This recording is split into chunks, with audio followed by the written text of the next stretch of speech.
juste très vite, introduction pour vous parler du podcast en commun. Donc déjà, il faut savoir que le premier épisode est sorti.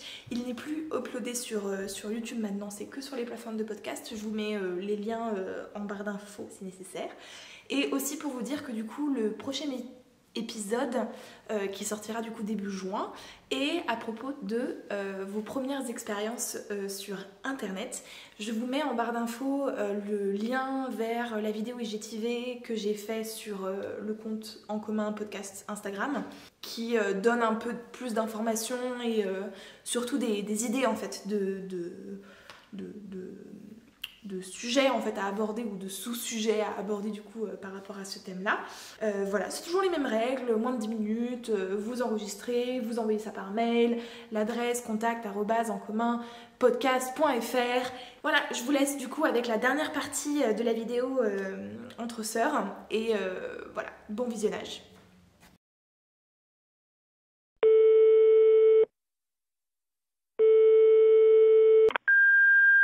Bonjour, alors je suis bien sur la boîte vocale d'Antithésie. Donc voilà mon message, donc ce sera un petit peu déprimant. Bon, il s'agira de moi et non pas d'un sujet sociétal. Permets-moi d'être égoïste pendant ces 2 minutes. Donc en ce moment je me pose beaucoup de questions sur moi-même, les liens sociaux.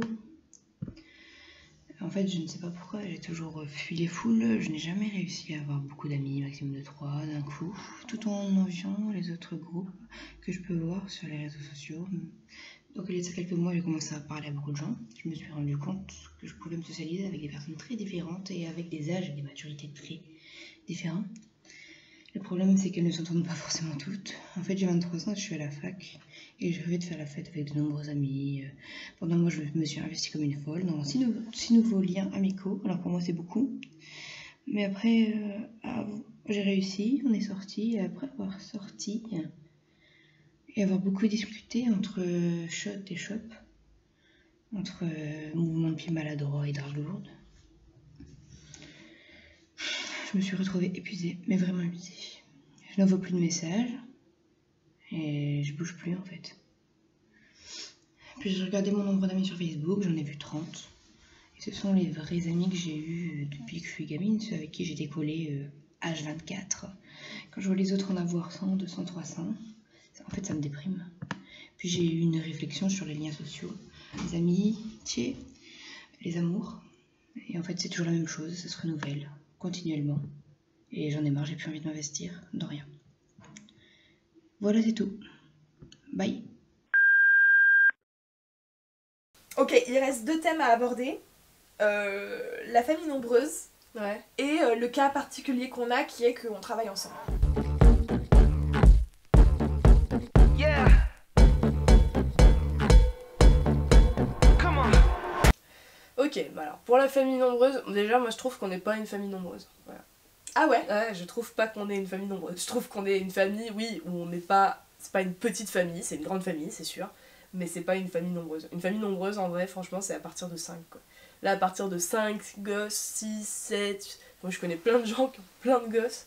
Ça, c'est de la famille nombreuse. Surtout qu'en plus, nous, on n'est pas une famille recomposée. Y a des gens, ils sont en famille recomposée, ils me parlent, genre, ils ont 5 frères et sœurs, quoi. Et oui, c'est vrai, c'est pas de la même maman, donc j'ai envie de dire, c'est triché, quoi. Non, je rigole. Je pense que la plupart des personnes qui regarderont cette vidéo, donc qui ont moins de frères et sœurs que nous, penseront que nous, on est une famille nombreuse, tu vois. Qu'il y a forcément... Oui, un mais le décalage. truc, c'est que moi, j'ai souvent... Enfin, je veux dire, quand j'ai eu 8 ans, on s'est retrouvés à 3 à la maison. Parce que Charles, il est parti. C'est vrai, parce qu'au final, on est très éloignés. C'est ça. Donc en fait, moi non plus, j'ai pas... En fait, quand on me parle de la famille nombreuse et potentiellement des problématiques de la famille nombreuse, Ouais. j'ai pas le souvenir que c'était si... Alors peut-être que maman dira autre chose, mais... Toi, t'es parti, j'avais 12 ans, je crois. 12 ans, voilà. Donc après, à partir de mes 12 ans jusqu'à mes 20 ans, parce que moi je suis partie de chez mes parents, j'avais 20 ans, de mes 12 ans à mes 20 ans, on a été 2 à la maison. Donc en fait, c'est la majorité des moments dont tu te souviens, en fait. Et exactement. Oui, donc c'est normal que pour toi, tu vois pas ça comme une famille nombreuse. Oui. Alors que moi, quand même, je pense que j'ai plus de souvenirs. Ouais. J'ai des souvenirs de départ en vacances enfin, du coup, à 6. J'ai des souvenirs de repas à 6. Ouais. Oh, Trop bien. Mais tu vois, ça m'a fait... Tu vois, ça fait un peu bizarre, par exemple, ce Noël, on était tous les 6 là. Enfin, ouais, j'avais pas l'impression que ça fait une famille nombreuse, quoi. Alors que c'est vrai que les familles recomposées, Oh, t'imagines le non bordel. seulement, alors non seulement ça fait beaucoup de monde, Ouais. mais en plus ça fait, alors déjà il y a souvent des conflits internes beaucoup plus forts que juste des petites querelles quand même. Oui, ouais. On est sur de la rupture parfois pas digérée, donc c'est chaud. Ouais. Et j'avais écouté un podcast là-dessus, bon d'ailleurs qui était très bien, parce qu'à la fois il parlait effectivement que oui c'est dur de se mettre d'accord pour les vacances par exemple, Ouais. mais qui était assez déculpabilisant, et non c'est pas déculpabilisant, dédramatisant. Oui. Il faut se mettre un peu de côté et juste accepter que bah oui on n'aura pas ses enfants le 24 et 25, mais on les aura le 26. Et que c'est pas grave en fait. En vrai c'est toute l'imagerie qu'on se met derrière qui est importante. Enfin qu'on pense importante alors que en fait non. Et là-dessus la série suédoise là dont je t'ai parlé, Notre grande famille là, qui parle des familles recomposées, Ouais. elle est assez bien faite là-dessus. Franchement les problématiques, alors qui sont pas forcément, faut pas forcément les voir comme des problématiques, mais c'était assez intéressant de s'imaginer et de se voir un peu dans ce genre de situation. Donc j'avoue en fait que ma famille de 4 enfants à côté, Ça va, quoi. ça va.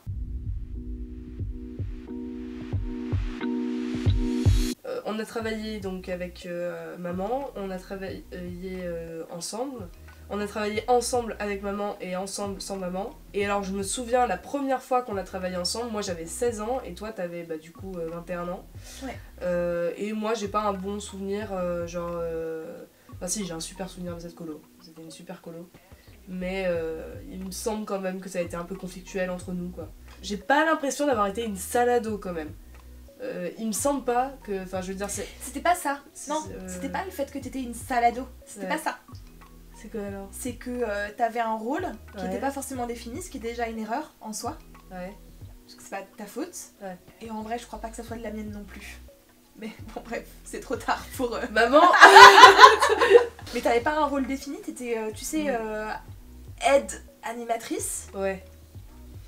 Du coup, t'étais un peu entre les deux. Tu savais pas si tu devais venir aux réunions, si tu devais suivre le projet pédagogique. Ouais. T'étais à la fois dans l'équipe et à la fois pas. Ouais. Et en fait, c'était pas clairement défini, donc déjà c'était difficile.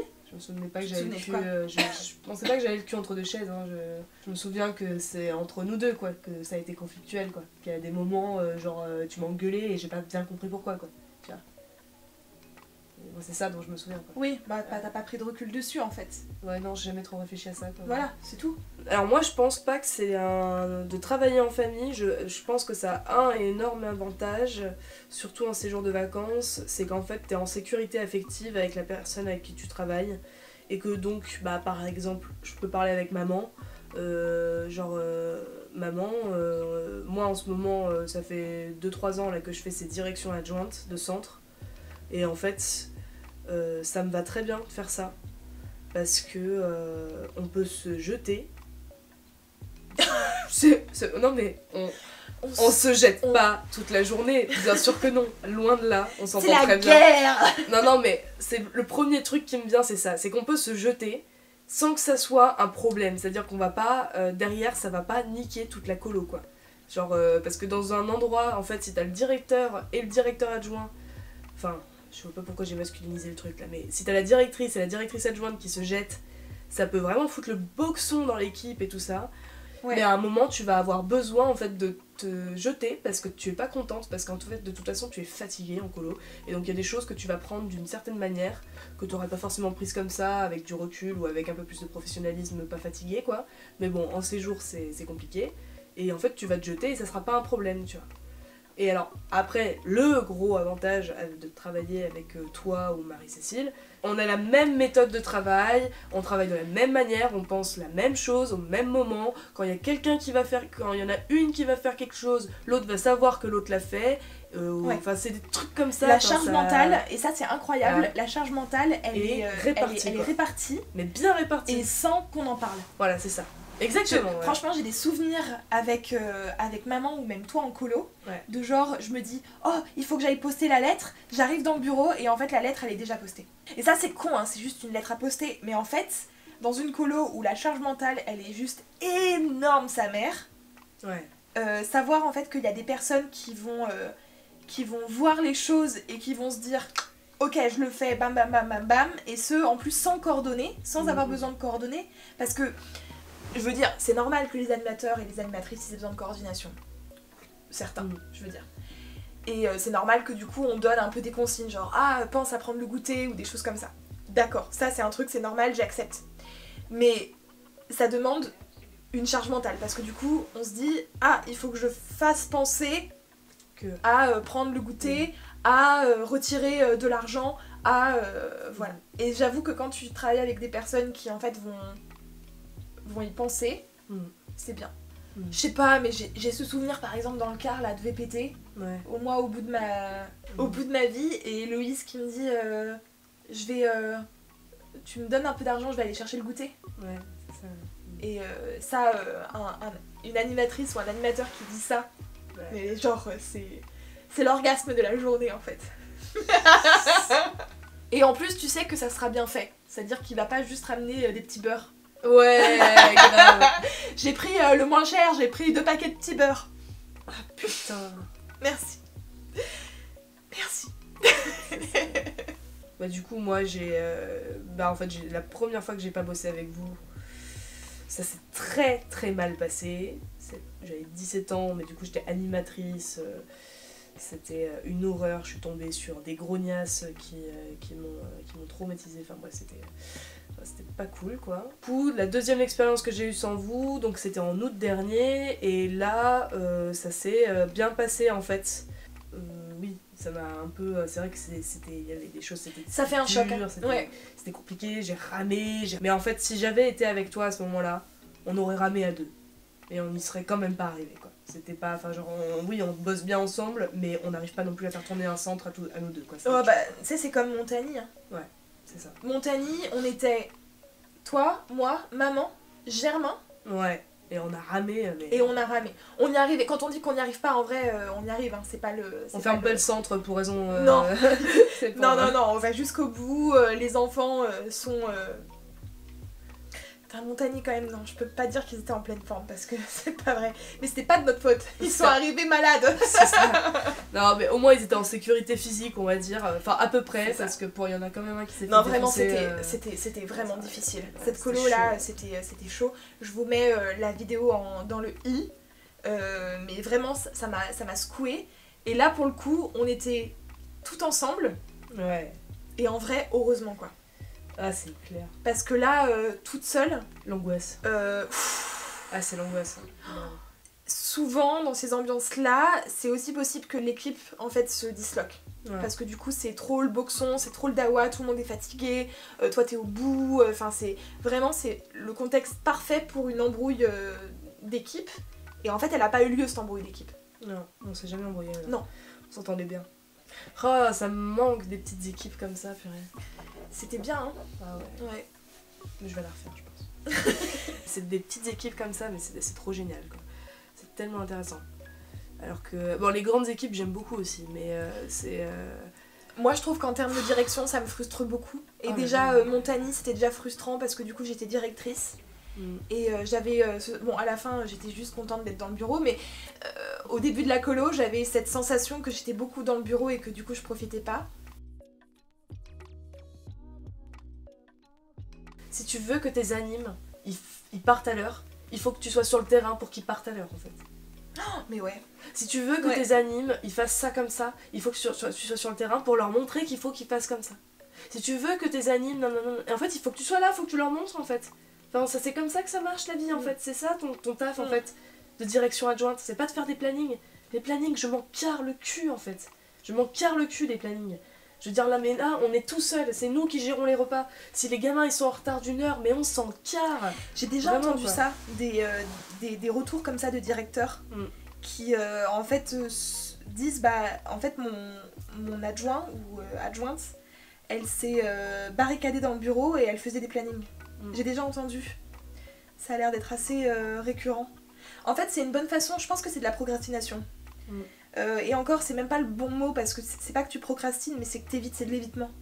Et t'es en train du coup de faire quelque chose où t'as l'impression que c'est utile parce que c'est un planning. Sauf qu'en fait, un planning ça se fait avant les colos. Et oui.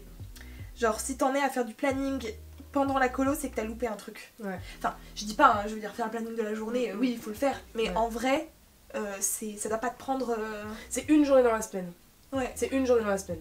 Tu fais ton planning une journée dans la semaine parce qu'il y a quand même des trucs à gérer, tout ça, et que tu ajustes. Et qu'il faut être souple Voilà. aussi. C'est Ouais. ça. Et en plus, il y a des colos qui demandent, genre, Oléron par exemple. Des colos multi-activités ou des trucs comme ça. Oléron, t'as je sais pas combien d'activités, ça demande vraiment que tu gères le planning, tu vois. Ça c'est sûr, parce que t'as pas des animateurs à plus en pouvoir, quoi. Donc là, faut vraiment gérer le truc. Donc moi, je sais qu'à Oléron, il y avait un jour dans la semaine où j'étais dans le bureau barricadé et je faisais le planning, quoi. Il y a plus de batterie. Et alors, on a terminé là. Faut qu'on finisse. Et tu veux que je dise quoi? Salut. Ciao. C'était moi.